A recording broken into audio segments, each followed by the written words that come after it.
বাংলাদেশ এখন আরাকান আর্মির দখলে। নমস্কার বন্ধুরা, আজকে আমরা কথা বলবো আরাকান আর্মির বিষয়ে।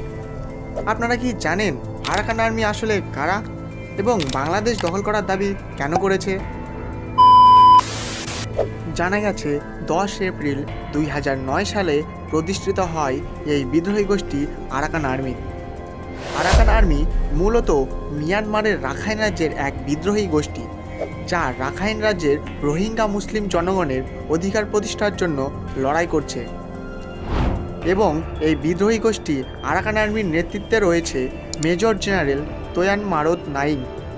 আরাকান আর্মি সম্পর্কিত সংবাদ সাধারণত মিয়ানমারের রাখাইন রাজ্যে সংখ্যালঘু রোহিঙ্গা মুসলিমদের উপর নির্যাতন এবং বাংলাদেশ মিয়ানমার সীমান্তে চলমান নিরাপত্তা পরিস্থিতির সাথে সম্পর্কিত হয়ে থাকে। তবে এটির উপর বিস্তারিত খবর মাঝে মাঝে প্রকাশিত হয় বাংলাদেশি সংবাদ মাধ্যমে, বিশেষ করে সীমান্তবর্তী অঞ্চলে বা মিয়ানমারের রাখাইন রাজ্যে সংঘর্ষের সময়। বহুদিন ধরেই মিয়ানমারের সামরিক সেনাবাহিনীর বিরুদ্ধে লড়াই করছিল রাখাইন রাজ্যের একাধিক বিদ্রোহী গোষ্ঠী। এর মধ্যে রাখাইনের অধিকাংশ ভূখণ্ড দখলেও নিয়ে নিয়েছে তারা।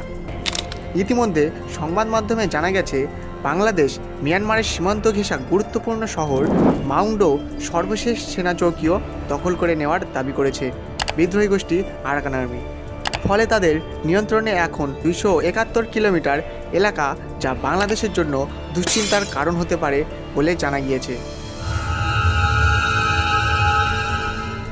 বাংলাদেশের সাথে মিয়ানমারের সীমান্ত এলাকার মাউন্ডো টাউনশিপ দখলে নিয়েছে বিদ্রোহী গোষ্ঠী আরাকান আর্মি।